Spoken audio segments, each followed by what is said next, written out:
Hello ladies and gentlemen, 40 Fitness here, and today we're going to talk about letting go. Letting go to the way we used to be and some of the things we used to do. Some of us are used to walking in the gym, lifting heavy and being big.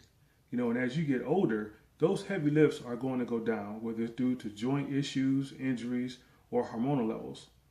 And sometimes a lot of us have a hard time not being the strongest guy in the gym. A lot of us also have a hard time not being the biggest guy in the gym. If you got that way naturally, you got to understand, you're going to go up and then you're going to come down. And sometimes a lot of guys doom themselves by trying to hold on to that identity of being the biggest and the strongest. What you got to do is start lifting smarter so you can live longer and you can be healthier. I have that problem myself. I was always used to being Big Will. Even when I was with my friends, I was always one of the biggest. I was always one of the biggest, playing footballs in my position. And I was always strong. And, I had 21 inch arms at one point. And that was a really big thing for me. That became a part of my identity of being Big Will.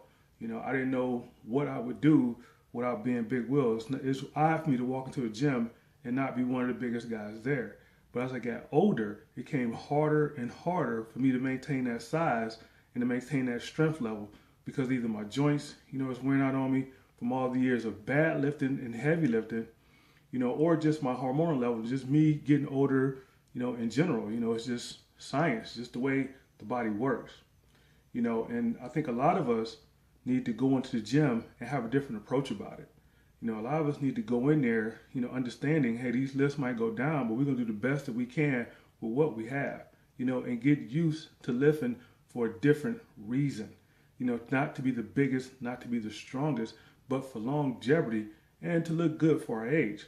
A lot of us go in there and, we have a problem with letting that size go. And we work ourselves right into an injury. That's one of the main things I see with guys my age. A lot of guys I lift with, they're not lifting today because they couldn't let go of being the biggest and the strongest in the gym. So my message here today, ladies and gentlemen, is learn how to lift smarter. Please learn how to let that stuff go. I'm still having problems with it myself. I got to convince myself, look, I need to lose this weight. I'm about 235 now. I really should be down to about 220, to be where I really need to be. And I want some of you guys to accept this challenge and take this challenge with me. Let's try to get healthier. Let's try to live longer. And, let's try to lift longer. All right, thanks, ladies and gentlemen. Thanks for stopping by.